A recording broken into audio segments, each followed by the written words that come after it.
Praise Lord, praise Lord. ദൈവനാമത്തിന് മഹത്വം ഉണ്ടാകട്ടെ. കർത്താവ് നമ്മളെ സൂക്ഷിച്ചല്ലോ, പരിപാലിച്ചല്ലോ. കർത്താവ് നമുക്ക് കൃപ നൽകിയല്ലോ.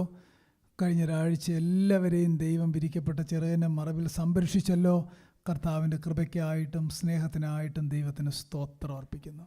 I give all the glory and honor to our Lord Almighty because God protected and provided everything for us for the past week too. നമുക്ക് കർത്താവിൻ്റെ സന്നിധിയിൽ വളരെ പ്രാർത്ഥനയോടെ, വളരെ ദൈവാശ്രയത്തോടെ ആയിരിക്കാം. ദൈവവചനത്തിലേക്ക് നമ്മൾ ശ്രദ്ധ തിരിക്കാം. Let us turn our attention to the word of God and let us sit at the presence of the God with an undivided heart. ഞാൻ ഇന്ന് പറയാനായിട്ട് പോകുന്ന കാര്യം, ഒരു 1 month മുമ്പ് ഒരു സാറ്റർഡേ മീറ്റിങ്ങിന് വൈകിട്ട് ഞങ്ങൾ വളരെ ചുരുക്കം ആളുകളെ ഉണ്ടായിരുന്നുള്ളൂ. അന്ന് ഞാൻ ദൈവകൃപയെപ്പറ്റി ചില കാര്യങ്ങൾ പറഞ്ഞിരുന്നു. അതിൻ്റെ ഒരു എക്സ്പ്ലെയിൻഡ് ആയിട്ടുള്ളൊരു സന്ദേശം പറയാനായിട്ടാണ് ഞാൻ ചിന്തിക്കുന്നത്. About a month ago, I shared in the Saturday prayer meeting about the grace of God. At that time, there were a few only present, so I would like to share from that topic, the grace of God today.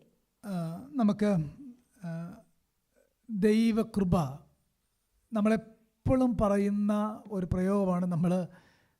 നമ്മുടെ normal കോൺവെർസേഷനിലും നമ്മുടെ പ്രാർത്ഥനയിലും പ്രത്യേകിച്ച് സ്പിരിച്വലായിട്ടുള്ള എല്ലാ കാര്യങ്ങളും സംസാരിക്കുമ്പോൾ നമ്മൾ എപ്പോഴും റിപ്പീറ്റഡായിട്ട് നമ്മുടെ ഡെയിലി ലൈഫിൽ നമ്മൾ പറയുന്നൊരു പ്രയോഗമാണ് ഗ്രേസ്, ദൈവകൃപ, കർത്താവിൻ്റെ കൃപ. നമ്മൾ ദൈവകൃപ, ദൈവകരുണ അതൊക്കെ ഇൻ്റർചേഞ്ചബിളായിട്ട് ഉപയോഗിക്കാറുണ്ട്. എങ്കിലും നമ്മുടെ നോർമൽ കോൺവെർസേഷനിൽ പോലും വരുന്നൊരു പദമാണ് ദൈവകൃപ. Usually in our normal conversation we used to use this phrase, the grace of God. Also we used to interchangeably use the grace of God and the mercy of God on almost all occasions. അത് നമ്മുടെ daily നമ്മുടെ കോൺവെർസേഷനകത്തുണ്ട്, നമ്മുടെ phone കോൺവെർസേഷനകത്തുണ്ട്, നമ്മൾ ആത്മീയ കാര്യങ്ങൾ സംസാരിക്കുമ്പോഴുണ്ട്, വചനം പറയുമ്പോഴുണ്ട്, പാട്ട് പാടുമ്പോഴുണ്ട്. നമ്മുടെ പാട്ടുകൾക്കകത്തെല്ലാം ഗ്രേസ് ഗ്രേസ് എന്നുള്ള കാര്യം ഇങ്ങനെ ഏറ്റവും ഉള്ളതായിട്ട് നമുക്ക് കാണാനായിട്ട് കഴിയും. We used to use this grace of God in our daily conversations, telephonic conversations or texting or whatever type of interaction with others. We usually use to very commonly the word, the grace of God. Old ടെസ്റ്റമെൻറ്റിൽ നമ്മൾ വായിക്കുമ്പോൾ grace എന്ന് translate ചെയ്തേക്കുന്ന പദങ്ങൾ കുറവാണെങ്കിലും the loving kindness എന്നൊരു വാക്ക് repeat ചെയ്യുന്നതായിട്ട് കാണാം. That is the old testament version of grace, loving kindness of God. The Old Testament version of grace we can see as the loving kindness. അത് repeated ആയിട്ട് നമുക്ക് old ടെസ്റ്റമെൻറ്റിൽ കാണാം, പ്രവാചകന്മാരുടെ പുസ്തകത്തിൽ പ്രത്യേകിച്ച് കാണാം, കിങ്സിനകത്ത്, ദിനവൃത്താന്തങ്ങൾക്കകത്തൊക്കെ ലവിങ് കൈൻഡ്നെസ് എന്ന് ആവർത്തിക്കുന്ന കാണാം. ന്യൂ ടെസ്റ്റമെൻറ്റിനകത്ത് grace of the Lord, grace of the Lord, പ്രത്യേകിച്ച് പൊളൈൻ ലെറ്റേഴ്സിനകത്ത് ഗ്രേസ് ഓഫ് ദ ലോർഡ് എന്ന് റിപ്പീറ്റ് ചെയ്തേക്കുന്നത് കാണാനായിട്ട് കഴിയും. In the New Testament we can see the grace of God has been used repeatedly. On the same way in the Old Testament we can see the loving kindness in all the books like Kings and Deuteronomy and in Samuel. Every Old Testament books we can see that word, the loving kindness. Grace എന്ന ആ പദത്തിന് പ്രധാനമായിട്ടും രണ്ടർത്ഥം. There are two specific meaning for that word, the grace of God. നമുക്ക് എല്ലാവർക്കും അറിയാവുന്ന ഒരു അർത്ഥമാണ് unmerited favour of God എന്നാണ് ഗ്രേസ് എന്ന വാക്കിന്റെ ഒരു അർത്ഥം. We are all familiar with one common meaning of the grace of God, an unmerited favor from God. ദൈവം പാപികളോട് കാണിക്കുന്ന ആ കൃപയെ നമ്മൾ പൊതുവെ വിളിക്കുന്നതാണ് unmerited favour of the Lord. God usually show this thing to sinners and we are calling it as unmerited favor. പക്ഷേ നമ്മൾ വേദപുസ്തകം വായിക്കുമ്പോൾ അൺമെറിറ്റഡ് ഫേവർ എന്നതിനേക്കാൾ അത് ഗൗരവമായിട്ട് വായിച്ചാൽ അറിയാം, much more than that. Unmerited favour അല്ല, it is much more than that. നമുക്കാർക്കും ഒരു ഫേവർ യോഗ്യതയല്ലാത്ത കാര്യം നമ്മളൊക്കെ ഗിഫ്റ്റ് കൊടുക്കുന്നവരാണല്ലേ. അതും ഒരു അൺമെറിറ്റഡ് ആയിട്ടുള്ള ആളുകൾക്ക് നമ്മൾ ഗിഫ്റ്റ് കൊടുക്കുകയാണ്. പക്ഷേ അങ്ങനെ കമ്പയർ ചെയ്യാൻ പറ്റില്ല. ഒന്നിനും കൊള്ളാത്ത നമ്മളെ രക്ഷിച്ചു എന്നത് അൺമെറിറ്റഡ് ഫേവർ അല്ല, much more than that. Praise the Lord. We are nothing. At that time, God loved us. It is not at all an unmerited favor. It is not just unmerited It is not just unmerited favor. much more than that. Much more than that. അല്ലേ, ഞാൻ പറഞ്ഞ കാര്യങ്ങൾ ശരിയല്ലേ പറയുന്നത്? അത് അവിടെ എനിക്ക് വിവരിക്കാൻ സമയമില്ല. നമ്മൾ തന്നെ ആലോചിച്ചാൽ മതി. അത് കേവലം എന്നോട് കൃപ കാണിച്ചു, അല്ലെങ്കിൽ എന്നോടൊരു ഫേവർ കാണിച്ചു, ഞാൻ യോഗ്യനല്ലായിരുന്നു എന്നല്ല. അതിനേക്കാൾ എത്രയോ ഡീപ്പാണ് ആ പദം. എന്നെ രക്ഷിച്ചു, എന്നെ നിത്യജീവൻ ഓഹരിക്കാരനാക്കി എന്ന് പറഞ്ഞാൽ എത്ര മീനിങ് ആണ് ആ പദത്തിനുള്ളത്. We actually usually used to say it is an unmerited favor, but we cannot use that phrase even to the grace of God. Much more than that. Such a wretched sinner I was. From that wretched pulpit, wretched core, God brought me out of that pit and brought me into a steady state. ആ കൃപ ലഭിച്ച നമ്മൾ നമ്മുടെ daily ജീവിതത്തിൽ പ്രാർത്ഥിക്കാറുണ്ട്, കർത്താവേ എനിക്ക് നിൻ്റെ കൃപ വേണം, എനിക്ക് മുന്നോട്ട് പോകണമെങ്കിൽ നിൻ്റെ കൃപ വേണം. ഈവൻ ജോലിയാണേലും പഠനമാണേലും ശുശ്രൂഷയാണേലും നമ്മുടെ പ്രാർത്ഥനയിൽ എപ്പോഴും ഉള്ള ഒരു പ്രയോഗമാണ് ഐ നീഡ് യുവർ ഗ്രേസ്. അങ്ങനെങ്കിൽ ഒന്നാമത്തേത് അൺമെറിറ്റഡ് ഫേവർ എന്ന് വ്യാഖ്യാനിക്കാമെങ്കിൽ, രണ്ടാമത് നമ്മൾ പ്രാർത്ഥിക്കുന്ന ആ ഗ്രേസിൻ്റെ അർത്ഥം ഇത് enabling power of the Lord എന്നാണ് അതിൻ്റെ അർത്ഥം. Amen. First meaning is an unmerited favor from God, and the second meaning is an enabling power from God. എന്ന് പറഞ്ഞാൽ നമുക്ക് തന്നെ മുന്നോട്ട് പോകാൻ കഴിയില്ല. Amen. നമ്മുടെ ജീവിതം തന്നെ മുന്നോട്ട് കൊണ്ടുപോകാൻ കഴിയില്ല. രോഗങ്ങൾ വരുമ്പോൾ, പ്രയാസങ്ങൾ വരുമ്പോൾ, കഷ്ടതകൾ വരുമ്പോൾ ദൈവമേ കൃപ വേണമെന്ന് പറയുന്നതിൻ്റെ ആ ഗ്രേസിൻ്റെ അർത്ഥം അധികം ശക്തി നൽകണമേ എന്നാണ് അതിൻ്റെ അർത്ഥം. In our daily life, or as a human being, in our daily walk, we usually tend to feel weak when we approach certain difficulties. At that time, we tend to ask God's enabling power to move forward. That is another meaning of grace. ഈ അപ്പോസ്തലൻ പറയുന്നൊരു പ്രയോഗം ഉണ്ടല്ലോ, Paul പറയുന്നൊരു പ്രയോഗം ഉണ്ടല്ലോ, കർത്താവ് പോളിനോട് പറയുക എൻ്റെ കൃപ നിനക്ക് മതി. അടുത്തത് എങ്ങനെ അതിനെ പറയുന്ന കൃപയുടെ സിനോണിം ഉപയോഗിച്ചേക്കുന്നുണ്ടോ? എൻ്റെ ശക്തി. അതായത് ആ കൃപ എന്താണോ ചെയ്യുന്നത് അതിനെ പറഞ്ഞേക്കാണ്, എൻ്റെ കൃപ നിനക്ക് മതി, എൻ്റെ ശക്തി. That is the enabling power for the Lord for our daily life. Amen. Apostle Paul was encouraged by this prophecy from God. My grace is sufficient, and then my power that is made perfect in your weaknesses. So this is not only an unmerited favor, but this is an enabling power from God to each one of us for our daily walk. നമ്മളെ ഒന്ന് രണ്ട് കാര്യങ്ങളൊന്ന് explain ചെയ്യണം. നമുക്ക് ആദ്യം ഒരു വാക്യം, ഇതൊരു ടോപ്പിക്കൽ സെർമൺ ആണ്, ഒരു വാക്യം ഒന്ന് വായിച്ചു പോകാം.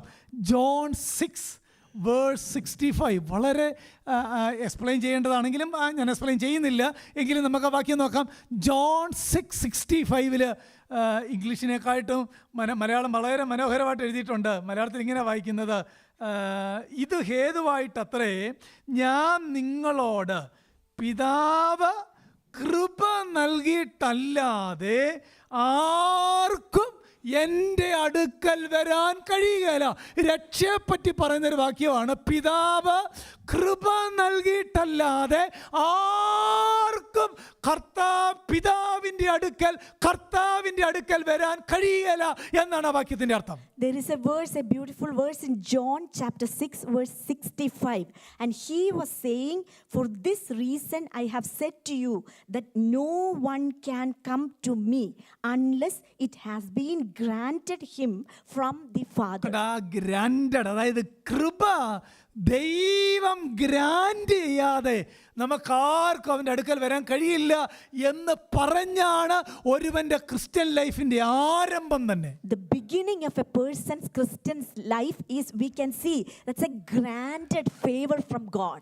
ഇതിൻ്റെ ഒരു എക്സ്പ്ലെയിൻഡ് വേർഷനാണ് ആക്ട്സ് ചാപ്റ്റർ 11 ഒന്ന് വരാം. ഞാൻ അവിടെ അല്പകാര്യം ഒന്ന് പറയാനായിട്ട് ആഗ്രഹിക്കുകയാണ്. ആക്ട്സ് ചാപ്റ്റർ 11 11-ാമത്തെ അധ്യായം, അതിൻ്റെ 19 മുതൽ 23 വരെയുള്ള വാക്യങ്ങളുണ്ട്. പക്ഷേ അത്രയൊന്നും ഞാൻ പറയാനായിട്ട് ആഗ്രഹിക്കുന്നില്ല.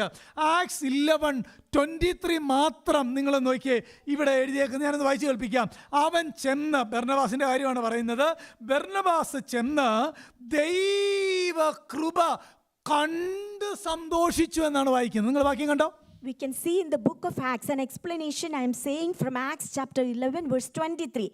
The Barnabas, then when Barnabas arrived and witnessed the grace of God. We can see a phrase there, witnessed. അവിടെ ദൈവകൃപ കണ്ടു. അതായത് നമ്മൾ സാധാരണ പറയുന്നൊരു പ്രയോഗമുണ്ട്, അല്ലെങ്കിൽ നമ്മളേതെങ്കിലും ഒരു പുതിയ ചർച്ചിൽ ഒരാൾ രക്ഷിക്കപ്പെട്ട് ഇങ്ങോട്ട് വരുമ്പോൾ നമ്മൾ ആരെങ്കിലും പറയുമോ, ഞാൻ അവിടെ ചെന്നപ്പോൾ ദൈവകൃപ കണ്ടു എന്നാരെങ്കിലും പറയുമോ? Have we ever said this verse?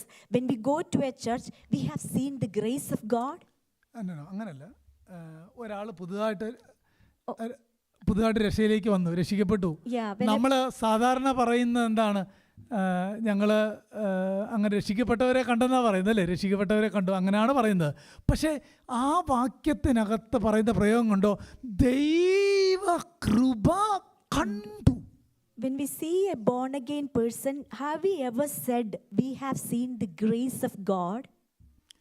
നമ്മളങ്ങനെ പറയല. പക്ഷേ ഇവിടെ എങ്ങനെ വായിക്കുന്നത് കണ്ടോ? ദൈവകൃപ കണ്ടു, ദൈവകൃപ കണ്ടു. ഞാൻ എന്നെ ഒന്നുകൂടെ ഒന്ന് ആക്റ്റീവായിട്ടിരുന്നേ, അല്പം ഒന്ന് വിശദമാക്കാൻ പോവുക. എൻ്റെ ചോദ്യം, കൃപ കാണാൻ പറ്റുമോ? അതാണ് എൻ്റെ ചോദ്യം. My question is, are we able to see visibly the grace of God? അങ്ങനെ ഒരു കൃപയുണ്ടോ? That type of grace, is it existing? ഇവിടെ നമ്മൾ വായിക്കുന്നത്, യോഹന്നാനിൽ വായിച്ചത്, പിതാവ് കൃപ നൽകാതെ ആർക്കും പുത്രന്റെ അടുക്കൽ വരാൻ കഴിയില്ല. സ്റ്റീഫൻ, നമ്മൾ ബർന്നബാസ് പറയുന്ന കാര്യങ്ങൾ, അല്ലെങ്കിൽ ആക്സിൽ ലൂക്ക് എഴുതിയേക്കുന്ന കാര്യം കണ്ടോ? അവരിൽ പിതാവ് നൽകിയ കൃപ ഞാൻ കണ്ടു. We already came to realize that until and unless an enabling power from God is not provided, nobody can come to the Father. But here Barnabas was saying, I saw the divine grace of God. നിങ്ങൾ 19-ാമത്തെ വാക്യം മുതൽ വായിക്കണം. അവിടാണ് അതിൻ്റെ ആ ചരിത്രം കിടക്കുന്നത്. Verse 19 അങ്ങനെ വായിക്കുന്നത്, സ്തേഫാനോസ് നിമിത്തം ഉണ്ടായ ഉപദ്രവം നിമിത്തം സഭ ചെതറിപ്പോയിട്ട് അവര് മറ്റ് സ്ഥലങ്ങളിലൊക്കെ ചെന്നു. ഫൊയ്നീക്കിയ, കുപ്രോസ്, അന്ത്യോക്യ എന്നീ പ്രദേശങ്ങളിലെല്ലാം സഞ്ചരിച്ച് അവിടെ എല്ലാം ഗോസ്പൽ പറഞ്ഞു എന്നാണ് നമ്മൾ വായിക്കുന്നത് 19-ാമത്തെ വാക്യം. And we can see in verse 19 the context of the situation. So then those who were scattered because of the persecution that occurred in connection with Stephen made their way to Phoenicia, Cyprus and Antioch, speaking the word to no one except to Jews alone. They were spreading the gospel all around. നിങ്ങളെല്ലാവരും Bible തുറക്കണം. 20-ാമത്തെ വാക്യം നോക്കണം. ലോക ചരിത്രത്തെ മാറ്റിമറിച്ച വാക്യമാണ് 11 verse 20. 11 verse 20. Those who have Bible, please open everyone and look into Acts, the book of Acts chapter 11 verse 20. It turned upside down the history of the world. 20-ാമത്തെ വാക്യം എങ്ങനെ വായിക്കുന്നത് നിങ്ങൾ കണ്ടോ? എങ്ങനെ പരിശുദ്ധാത്മാവ് എഴുതിയേക്കുന്നത്?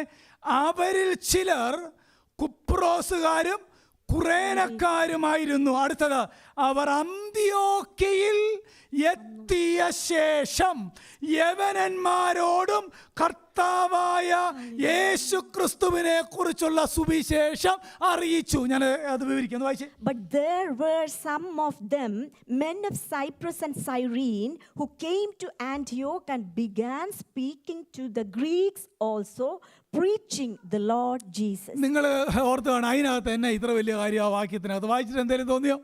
Maybe you think that what is the specialty of that verse? ആ വാക്യത്തിനകത്ത് ഒരു പ്രത്യേക തിരിവ് നമുക്ക് കാണാം. We can see a particular, a special turn. അതുവരെ ഗോസ്പൽ പറഞ്ഞുകൊണ്ടിരുന്നത് യഹൂദന്മാരോട് മാത്രമായിരുന്നു, അല്ലെങ്കിൽ പ്രോസലൈറ്റ് ജൂസിനോട് മാത്രമായിരുന്നു. Until that time, gospel was shared only to a group of Jews or proselyte Jews. നിങ്ങൾ ഇതുവരെയുള്ള ഭാഗങ്ങൾ വായിച്ചു നോക്കിയാൽ അറിയാം, ഗോസ്പൽ പറയാൻ പോയവർ യഹൂദന്മാരായിരുന്നു.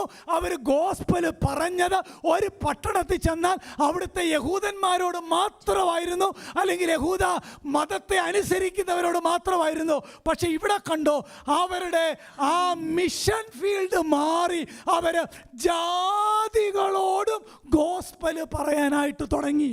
Until this verse, chapter 11, verse 19, they spread the gospel only to Jews and those who searched for Jews, and the Jews are the one who spread the word also.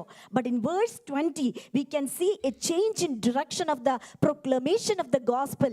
They started to share this beautiful gospel to Greek also. അല്ലെങ്കിൽ അതിൻ്റെ അർത്ഥം എന്നാന്ന് മനസ്സിലായോ?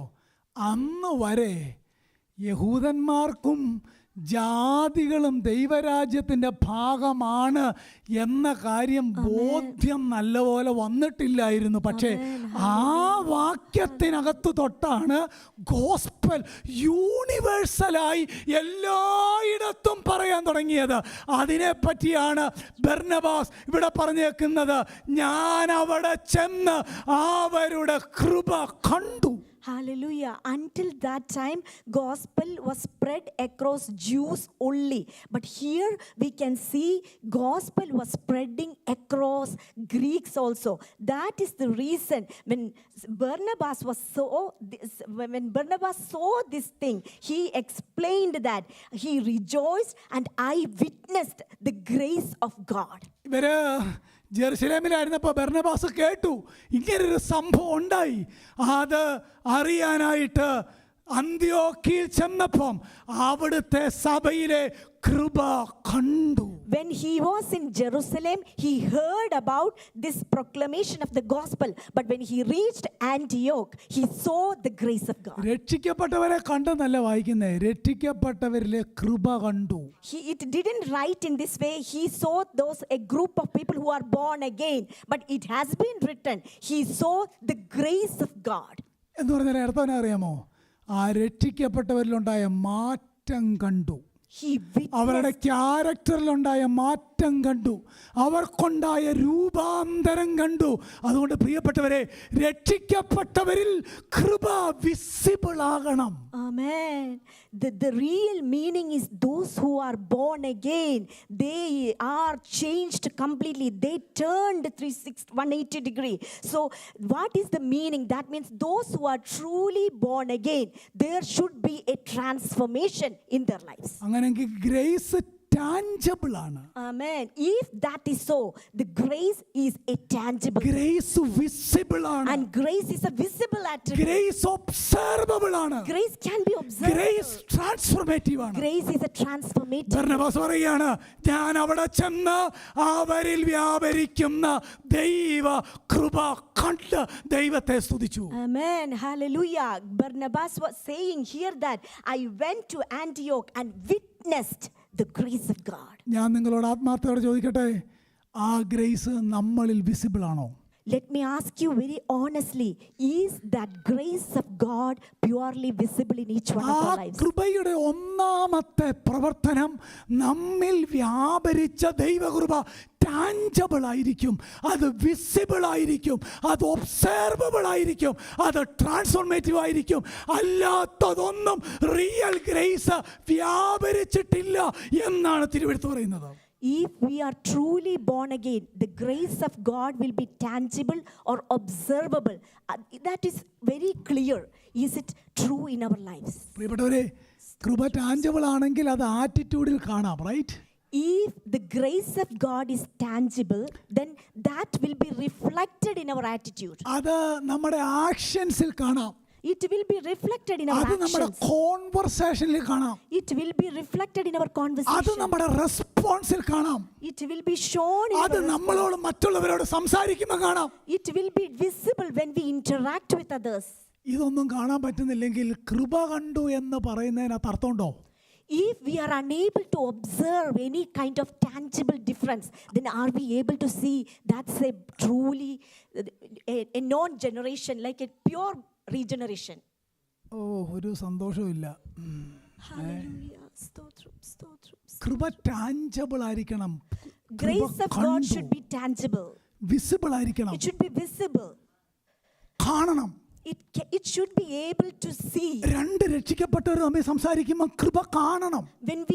When those who are born again, when they talk, അവരുടെ സംസാരം ബിബ്ലിക്കലായിരിക്കണം, their conversation should be gracious. ആത്മീയമായിരിക്കണം. It should be biblical. അത് അടുത്ത് നിൽക്കുന്നവർക്ക് ഒബ്സർവ് ചെയ്യണം. So that the persons who are standing next to them should observe it. ആദ്യത്തെ ജാതീയ സഭയെ പറ്റി പറയുകയാണ്, അവരിൽ വ്യാപരിച്ച ദൈവകൃപ ഞങ്ങൾ കണ്ടു. First Gentile church, and Barnabas was giving a great testimony. I observed or witnessed the grace of God. നമുക്ക് ആ ദൈവകാര്യത്തോട് ഒരു അഫിനിറ്റി ഉണ്ടോ? Do we have an affinity for the things? ഹോളിനെസിനോട് നമുക്ക് താല്പര്യമുണ്ടോ? Do we have an interest or an affection? കൂട്ടായ്മയോട് നമുക്ക് സ്നേഹമുണ്ടോ? Do we have an affection towards local സഭയോട് നമുക്ക് ആർദ്രതയുണ്ടോ? Do we have a tender heart toward the local church? Praise the Lord. Hallelujah. കൃപ കണ്ടു. Observed or witnessed the grace of God. ഈ കൃപ കാണണം അല്ലേ? അതായത് മറ്റൊരു നിലയിൽ പറഞ്ഞാലേ, നമ്മൾ ഈ ദൈവവചനമൊക്കെ ഈ ഒരു കുഞ്ഞ് അതിന് ജീവനുണ്ട്, അതിന് വളർച്ചയുണ്ടെങ്കിൽ അതിന് ആഹാരം കഴിക്കണം, right? If a baby is live, and if we can test whether that baby is alive or dead by looking at its appetite or its hunger. എന്ന് പറഞ്ഞത് തന്നെയാണ് ആത്മീയത. In the same manner we can measure the spirituality too. ആത്മീയ കാര്യത്തോടുള്ള നമ്മുടെ ദാഹം, The appetite or the desire for spiritual matters. ഈ കൃപ tangible ആകണമെന്ന് കേൾക്കുമ്പോൾ നമ്മുടെ അകത്തുണ്ടാകുന്ന താല്പര്യം, The grace of God is tangible. Whenever we hear that, the attitude or the aptitude towards the grace, ദൈവവചനത്തോടുള്ള നമ്മുടെ craving, the craving for the word of God. ഇതൊന്നും നമ്മളില്ല എങ്കിൽ എങ്ങനെയാ കൃപ visible ആകുന്നേ? If we lack any of these qualities, how can the grace of God will be visible from our life? രാവിലെ എല്ലാവരും അവനവനെ തന്നെ ആത്മപരിശോധനയ്ക്ക് വിധേയമാക്കണം. നമ്മിൽ വ്യാപരിച്ച കൃപ എൻ്റെ വീട്ടിൽ വിസിബിൾ ആണോ? എൻ്റെ കോൺവെർസേഷനിൽ വിസിബിൾ ആണോ? എൻ്റെ സംസാരത്തിൽ വിസിബിൾ ആണോ എന്ന് പരിശോധിക്കണം. ബർന്നബാസ് പറയുക, അവരുടെ കൃപ ഞാൻ കണ്ടു. Let all of us examine ourselves whether the grace of God is tangible or visible to inside my family, inside my home, or inside wherever we are, whether they and the opposite people, the other people are able to see visibly. രണ്ടാമത്തെ ഭാഗം, ഒന്ന് visible ആയിരിക്കണം, അതായത് tangible ആയിരിക്കണം, observable ആയിരിക്കണം. ഇത് ഇവിടുന്ന് വൈകിട്ട് ഉച്ച കഴിഞ്ഞ് വണ്ടി ഓടിച്ച് പോകുമ്പോൾ ഇതെല്ലാം ഒന്ന് ചിന്തിക്കണം കേട്ടോ. When we go back after this worship service, we need to think through each of these things. നമുക്കെല്ലാവർക്കും ഒരുമിച്ച് കൂടി കുറച്ച് സൗണ്ടും കുറച്ച് ഡ്രമ്മും ഒക്കെ അടിക്കാനൊക്കെ എളുപ്പം, അതൊന്നും വലിയ പ്രയാസമുള്ള കാര്യമല്ല. പക്ഷേ കൃപ എന്നിലുണ്ടെന്നുള്ളതിൻ്റെ തെളിവ് അതൊന്നുമല്ല, tangible grace. It is very easy to come together and play some music and sing aloud for several hours, but that is not pure worship. The grace of God should be visible or tangible to others. ഈ grace വന്ന ഒരു സഭയെ പറ്റി 2 Corinthians 8 വായിക്കുന്നുണ്ട്. തിരിയാമോ? 2 Corinthians 8. We can see a church which has the grace visible. That we can see the book of 2 Corinthians chapter 8. അതിൻ്റെ ആദ്യത്തെ 5 വാക്യമാണ്, വിവരിക്കാൻ സമയമില്ല, ജസ്റ്റ് ഒന്ന് പറഞ്ഞു പോവാം. The first 5 verses of 2 Corinthians chapter 8. 8ാമത്തെ വാക്യം, 8:1, സഹോദരന്മാരെ, മെക്കദോന്യ സഭകൾക്ക് ലഭിച്ച ദൈവകൃപ നിങ്ങൾ അറിയാതെ പോകരുത് എന്ന് അപ്പോസ്തലൻ പറയുക. The Paul was saying about a church. Now, brethren, we wish to make known to you the grace of God which has been given in the churches of Macedonia. നിങ്ങൾ 2ാം വാക്യം കൊണ്ട് ആ സഭ കടന്നു പോകുന്ന സിവിയർ പെർസിക്യൂഷൻ ആണ് 2ാമത്തെ വാക്യം. കഷ്ടതയെന്ന കഠിന ശോധനയിലായിരുന്നിട്ടും അവരുടെ സന്തോഷ സമൃദ്ധിയും മഹാദാരിദ്ര്യവും ധാരാളം ഔദാര്യം കാണിപ്പാൻ കാരണമായി തീർന്നു. The church's context, the circumstances with which the church was going through, we can see in verse 2, great ordeal of affliction and their deep poverty. 2 കാര്യം കണ്ടോ? 1 കഷ്ടത, great ordeal of affliction, 2 ദാരിദ്ര്യം and deep poverty. അതിനകത്ത് ആ adjective ചേർത്തേക്കുന്ന കണ്ടോ? We can see an കഷ്ടത എന്ന് adjective, മാത്രമല്ല, great ordeal. തീവ്രമായ കഷ്ടത. We can see an adjective used for those two nouns. Affliction, great ordeal of affliction. ദാരിദ്ര്യം എന്നല്ല, മഹാദാരിദ്ര്യം. Not നമ്മളൊന്നും poverty. അങ്ങനത്തെ കാര്യം കേട്ടിട്ട് പോലും ഇല്ല. ശരിയാണോ? We haven't even heard about that two things, deep poverty and great ordeal of affliction. നമ്മളൊക്കെ കഷ്ടതയൊക്കെ അനുഭവിച്ചിട്ടുണ്ട്. ദാരിദ്ര്യം ഒന്നും അനുഭവിച്ചവരാരും കാണത്തില്ല. ബുദ്ധിമുട്ടൊക്കെ അനുഭവിച്ചു കാണും. We may had affliction, but we may not had deep poverty. പക്ഷെ ഈ സഭ പോകുന്നുണ്ടോ? But look at this church. What is the context or the circumstances this church is going through? നമ്മളാണ് പണ്ടേ പറഞ്ഞാൽ അങ്ങനെയാണ് പിന്നെ ദൈവത്തെ സേവിക്കുന്നത്. ഇത്രയും ഉണ്ടായിട്ട് നമ്മളതാ പറയുന്നത്, രണ്ട് തലവേദന വരുമ്പോൾ. Right? If our circumstances were like this, we would have rejected. We would have tend to say, I am not coming to church anymore. പക്ഷെ കൃപ ടാഞ്ചബിൾ ആകുന്ന എപ്പോഴാണെന്ന് അറിയാവോ? But do you know when the grace of God will be tangible? ജീവിതത്തിന്റെ ക്രൈസിസിന്റെ നടുവിലാണ് കൃപ tangible ആകുന്നത്. In the midst of the crisis of a person's life, the grace will be very tangible. ഇതേ കാര്യത്തിൽ പോകുന്ന ഒരു ജാതിയനോട് സംസാരിച്ചാൽ നമ്മളും മനസ്സും എടുത്തു പോകും. പക്ഷേ ഇതേ കാര്യത്തിൽ ഈ ആറ്റിറ്റ്യൂഡുള്ള ഒരു ദൈവ പൈതലിനോട് സംസാരിച്ചാൽ നമ്മൾ ചാർജ് ആകും. Right? Hallelujah. When a person who is undergoing through severe situations like this, and if we are talking to a really born again person, then due to their conversation, we will be charged. ഇവിടുത്തെ അർത്ഥം ഇങ്ങനെ പറഞ്ഞു പോകാം. സർക്കംസ്റ്റാൻസസിന് വിരുദ്ധമായി അതിൻ്റെ മുകളിൽ ജീവിക്കാനും കഷ്ടങ്ങളിൽ സന്തോഷിക്കാനും വേദനയിൽ മറ്റുള്ളവരെ സഹായിക്കാനും നൽകുന്ന സ്പെഷ്യൽ എനേബിൾമെന്റിന്റെ പേരാണ് grace. A special enablement or an ability which is provided as a special enablement over which surpasseth all severe difficulties. The name of that is virtue is grace of God. Grace enable you to live beyond our circumstances. Amen. Grace enables us to live beyond, above and beyond our circumstances. ഈ സാഹചര്യത്തിനനുസരിച്ച് ജീവിക്കുക അത് normal അല്ലേ? സാഹചര്യത്തിനനുസരിച്ച് living according to the circumstances, അത് എളുപ്പമല്ലേ? It is very common to live according to our own circumstances. ഇപ്പം ഒരാൾ രോഗമായിട്ടിരിക്കുക, നമ്മൾ എന്ന് കാണും, ഓ ബ്രദറെ വയ്യ, കഷ്ടതയാണെങ്കിൽ ഓ എന്നും ഇങ്ങനെ. അതിന് പ്രത്യേകം കൃപയൊന്നും വേണ്ട, എല്ലാവരും അങ്ങനെയാണ്. പക്ഷേ രോഗത്തിൻ്റെ നടുവിലും വേദനയുടെ നടുവിലും എന്നിലെ കൃപ വിസിബിൾ ആകുന്നതിൻ്റെ പേരാണ് special grace. It is very common when we look at a person, when they are going through certain difficulties, they may tend to say, it is very difficult in my life. But if that person is able to overcome that situation and to live above that circumstances, that is called grace of God. അതെപ്പോഴും സാധിക്കത്തില്ല, പക്ഷേ നമുക്ക് കർത്താവിനോട് ചോദിക്കാം. That may not happen all the time, but we have a privilege to ask our Father. പ്രയാസം വരുമ്പോഴും കർത്താവേ കൃപ അധികം തരണമേ, കൃപ അധികം തരണമേ. രോഗം വരുമ്പോഴും കൃപ അധികം തരണമേ. മുന്നോട്ട് പോകാൻ കഴിയാതിരിക്കുമ്പോഴും എബവ് സർക്കംസ്റ്റാൻസസ് ജീവിക്കാൻ എനേബിളിംഗ് ഗ്രേസ് തരണമേ. It is not possible all the time, but we have a privilege to ask our Abba Father to live above and beyond our circumstances from and with the grace of God. ഏതാ ഈ മാസിഡോണിയ സഭ എന്ന് പറഞ്ഞാൽ? മക്കതോനിയയിലെ സഭ എന്ന് പറഞ്ഞാൽ എവിടുത്തെ സഭയാ? ഞാൻ ഒരിക്കൽ പറഞ്ഞിട്ടുള്ള Which is the church in Macedonia?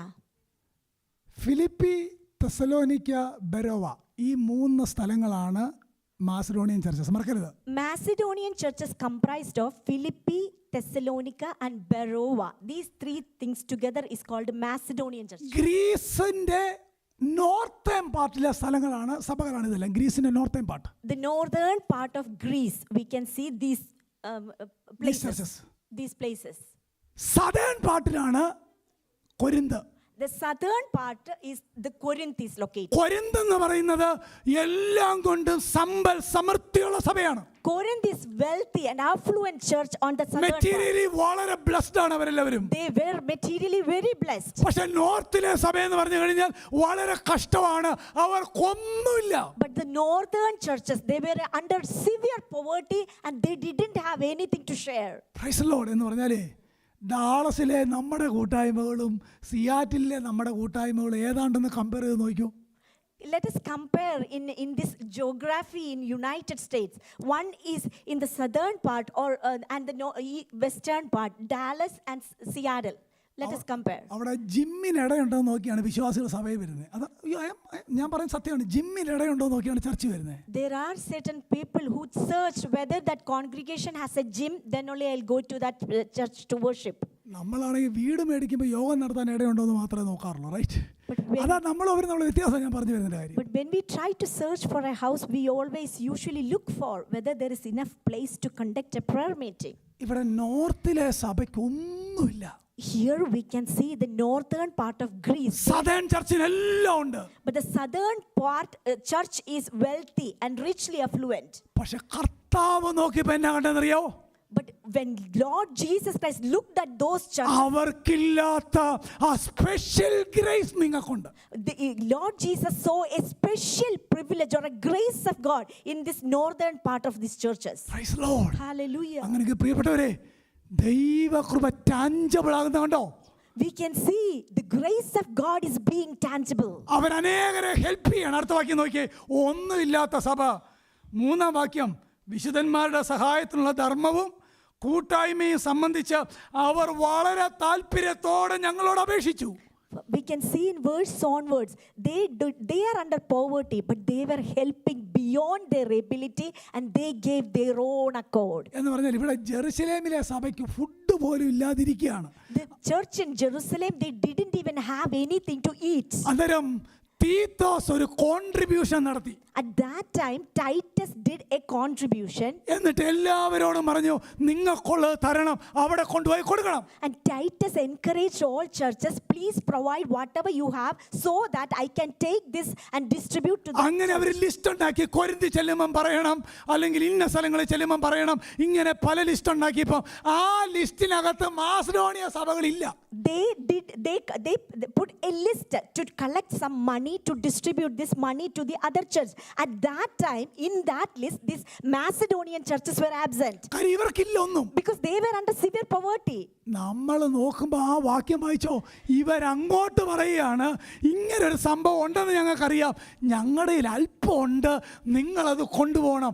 That is tangible grace. But here we can see this church which is under severe poverty begging us with much for the favor of participation in the support of the saints. ഇവരങ്ങോട്ട് പറയുകയാണ്, ഞങ്ങളുടെ തരം കൊണ്ടുപോകണം. They were begging and they were telling them they are taking an initiative to share their money, whatever they have. കണ്ടോ, ദൈവരാജ്യത്തിന്റെ കാര്യം മനസ്സിലാക്കിയ ഒരു സഭ ചെയ്യുകയാണ്. They understand the reality of the kingdom of God. And ആ വിശുദ്ധന്മാരുടെ കാര്യം മനസ്സിലാക്കിയ ഒരു സഭ ചെയ്യുകയാണ്. they were understanding the need of a true church of God and they are. ഇവര് കൊടുത്തില്ല, ഒരു കുഴപ്പമില്ല, ഇവർക്കൊന്നുമില്ല.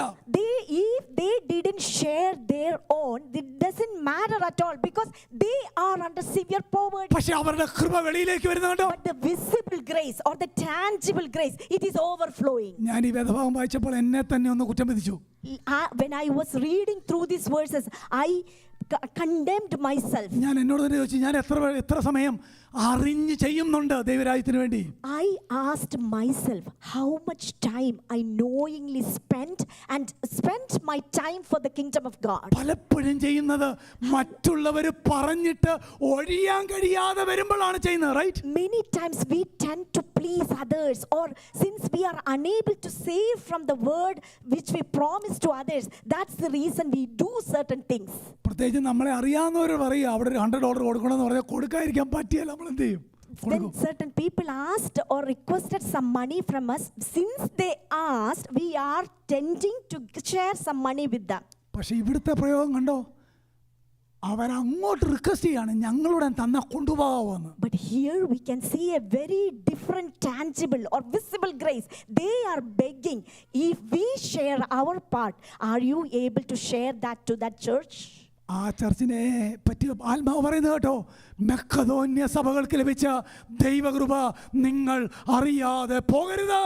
For that it is written here, we wish to make known to you the grace of God which has been given in the churches of Macedonia. Praise the Lord. അല്ലെങ്കിൽ ഇങ്ങനെ പറഞ്ഞ് മുന്നോട്ട് പോകാം. സാഹചര്യത്തിന് മുകളിൽ ജീവിക്കുന്ന സഭ. enabling us to live above and beyond our circumstances. കഷ്ടതയിൽ സന്തോഷം കണ്ടെത്തുന്ന സഭ, When we find under severe circumstances, finding happiness and joy. ഇല്ലായ്മയിൽ കോൺട്രിബ്യൂട്ട് ചെയ്യുന്ന സഭ, When we are able to provide with an overflow under the deep. കാര്യം മനസ്സിലാക്കി കൃപ വിസിബിൾ ആക്കി ജീവിക്കുന്ന സഭ. When we understand the circumstances and extending the grace of God. Praise the Lord. Hallelujah. അതിൻ്റെ 5-ാമത്തെ വാക്യം കണ്ട് ഇതെല്ലാം അങ്ങനെ ചെയ്യാൻ കാര്യം എന്നാണെന്നറിയാമോ? 8-ാം അധ്യായത്തിന് 5-ാം വാക്യം നോക്കിയാൽ അവിടെ ഉണ്ട്, അവർ അതും ഞങ്ങൾ വിചാരിച്ച പോലെ അല്ല, അവർ മുമ്പേ തങ്ങളെ തന്നെ കർത്താവിന് കൊടുത്തിരുന്നു. എത്ര സ്ട്രോങ് വേഴ്സ് ആണ് കണ്ടോ? We can see why these things are happening. That reason behind their sharing, we can see they first gave themselves to the Lord. നമ്മെ തന്നെ കർത്താവിനെ ഏൽപ്പിച്ചു കൊടുത്താൽ പിന്നെ വേറൊന്നും ചെയ്യാൻ ഒരു ബുദ്ധിമുട്ടുമില്ല. When we first ourselves give to God completely, then there is no difficulty to share anything for the expansion of the kingdom of God. Special grace. Hallelujah. Special grace. എല്ലാവർക്കും ക്ലിയർ ആയല്ലോ? Hallelujah. അങ്ങനെങ്കിൽ ദൈവരാജ്യത്തിന്റെ വേല നമ്മുടെ ഉത്തരവാദിത്തമാണ്. If that is so, it is our responsibility to work for the expansion of the kingdom of God. അതെല്ലാം നമുക്ക് ചെയ്യണമെങ്കിൽ നമ്മെ തന്നെ ആദ്യം കർത്താവിന് കൊടുക്കണം. If we need to partake in the expansion of the kingdom of God, then the first thing we need to submit and surrender ourselves to the God. They gave themselves to the church, to the God. Amen. Amen. Hallelujah. Hallelujah. Hallelujah. Are you following me? Praise the Lord. 3-ാമതൊരു കാര്യം കൂടെ ഉണ്ട്. ഒന്ന് tangible grace ആയിരുന്നു, 2-ാമത്തെ special grace ആയിരുന്നു, 3-ാമത്തേത് ഇത് രണ്ടും നമ്മൾ പ്രയോജനപ്പെടുത്തുന്നില്ലെങ്കിൽ വളരെ വേദനാജനകമായൊരു കാര്യം ഒരു പ്രയോഗം ഒരു വാക്യത്തിനകത്തുണ്ട്. 1 Corinthians 15:10. If we are not using the special or tangible grace, then there is a sad phrase in a verse. 1 Corinthians 15:10. 15:10. ഇങ്ങനെയാണ് വായിക്കുന്നത്, എങ്കിലും ഞാൻ ആകുന്നത് ദൈവകൃപയാലാകുന്നു, എന്നോടുള്ള അവൻ്റെ കൃപ വ്യർത്ഥമായതുമില്ല, അവരെല്ലാവരേക്കാൾ ഞാൻ അധികം അധ്വാനിച്ചു. എനിക്കത് മുഴുവൻ പറയാനായിട്ട് സമയമില്ല. അവിടുത്തെ ഒരു പ്രയോഗം കൊണ്ട് wasted grace. We can see here a wasted grace. എന്താ വേസ്റ്റഡ് ഗ്രേസ് എന്ന് പറഞ്ഞാൽ? What is the meaning of wasted grace? ആദ്യം തൊട്ട് തുടങ്ങാം. ഗോസ്പൽ കേട്ടപ്പം പിതാവിൻ്റെ അടുക്കൽ വന്നില്ല. വേസ്റ്റഡ് ഗ്രേസിന്റെ first level. First, when they heard the gospel, they didn't come to the throne of grace. That is the first mark of wasted That is grace. the first mark of wasted grace. 2-ാമത്തെ wasted grace എന്നറിയാമോ? എനിക്കെല്ലാ സാഹചര്യം ഉണ്ടായിട്ടും ഞാൻ കണ്ണടച്ചു. അതാണ് wasted ഗ്രേസിന്റെ 2-ാം ഭാവം. The second part of a wasted, visible evidence of wasted grace is, no matter how much I am amply provided, I haven't opened myself to God. തന്നെ ഏറ്റവും അധികം ഉപദ്രവിച്ച കൊരിന്തിലെ സഭയോട് അപ്പോസ്തലൻ പറയുകയാണ്, എനിക്ക് ലഭിച്ച കൃപ ഞാൻ വേസ്റ്റ് ചെയ്തില്ല. Paul was severely persecuted by this church in Corinth, but to that church Paul was very strongly writing, by the grace of God, his grace toward me did not prove vain. നമ്മൾ എത്ര പേര് കൃപ വ്യർത്ഥമാക്കിയിട്ടില്ലെന്ന് പറയാൻ പറ്റും? How many of us can honestly say, വിശുദ്ധിയോടെ ജീവിക്കാൻ തന്ന കൃപ നമ്മൾ വ്യർത്ഥമാക്കിയിട്ടുണ്ടോ? Are we live holy or do we waste the grace? ഞാൻ പറഞ്ഞ പോലെ പറഞ്ഞു നോക്കിയേ, വിശുദ്ധിയോടെ ജീവിക്കാൻ തന്ന കൃപ നാം waste ആക്കിയിട്ടുണ്ടോ? He has provided us a grace to live a holy life, but do we waste that grace? ദൈവത്തെ പ്രസാദിപ്പിക്കാൻ തന്ന കൃപ waste ആക്കിയിട്ടുണ്ടോ? Do we waste the grace which has been given to please God? പ്രാർത്ഥിക്കണം, വചനം വായിക്കണം, അതിന് നൽകിയ കൃപ waste ആക്കിയിട്ടുണ്ടോ? Are we wasting the grace which is provided to pray and to meditate the word of God? കർത്താവിനെ സ്നേഹിക്കേണ്ടതിന് ദൈവം നൽകിയ കൃപ നാം waste ആക്കിയിട്ടുണ്ടോ? In order to love God, He has provided us the grace. Are we wasting that amazing grace? സകല മനസ്സോടും ഹൃദയത്തോടും പൂർണ്ണാത്മാവോടും കൂടെ കർത്താവിനെ സ്നേഹിക്കാൻ, അവന് വേണ്ടി പ്രവർത്തിക്കാൻ, അവനെ പ്രസാദിപ്പിക്കാൻ നമ്മുടെ അകത്ത് താല്പര്യമില്ലെങ്കിൽ we are wasting grace. God has given us His grace to love Him with the full of our mind, with full of our heart, and with full of our strength. If we are unable to do so, then we are wasting this amazing richness of His grace. എത്ര പേർക്ക് പറയാനായിട്ട് പറ്റും, എനിക്ക് നൽകിയ കൃപ ഞാൻ പാഴാക്കിയില്ല, എനിക്ക് നൽകിയ കൃപ വെറുതെ ആയില്ല, എനിക്ക് നൽകിയ കൃപ ചുമ്മാതെ വേസ്റ്റ് ആയി പോയില്ല?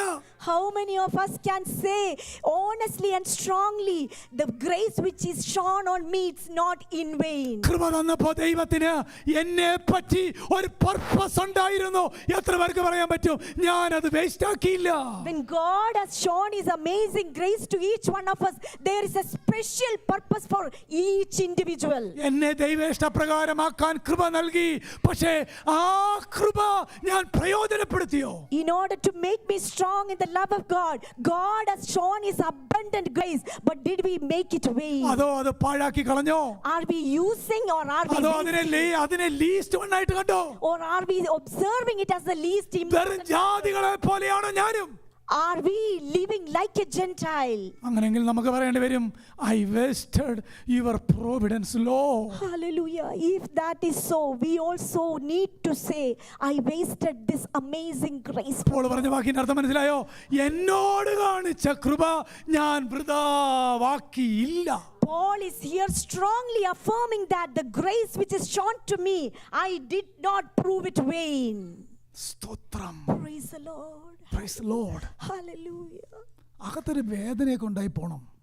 We need to have an agony in our heart. എല്ലാവരും പറയുന്നത് യോഗം കഴിഞ്ഞ് പോകുമ്പോൾ സന്തോഷം ഉണ്ടാവണമെന്ന്. എനിക്ക് അങ്ങനൊന്നുമില്ല. We may tend to say after the worship we should go happily. അത്രയും തുള്ളിച്ചാടാനുള്ള വാക്യമൊന്നും ബൈബിളിനകത്ത് ഇല്ല. നിങ്ങളുണ്ടെങ്കിൽ എനിക്കൊന്ന് കാണിച്ചു തരണം. We do not have that type of verses in the Bible so that we can go with overflowing joy. എല്ലാ യോഗത്തിന് ചെല്ലുമ്പോൾ കർത്താവിനോട് കൂടുതൽ എടുക്കുമ്പോഴാണ് എൻ്റെ കുഴപ്പങ്ങൾ മനസ്സിലായി വരുന്നത്. As we approach the throne of grace and also as we attending more and more prayer services, we need to have a broken and a contrite heart so that we will be very sensitive. അവന്റെ വെളിച്ചത്തോട് അടുക്കുമ്പോഴാണ് എന്നിലെ dark spot തെളിഞ്ഞു വരുന്നത്. When we are approaching that great light and when we are able to see clearly, then only we will see the darkness inside us.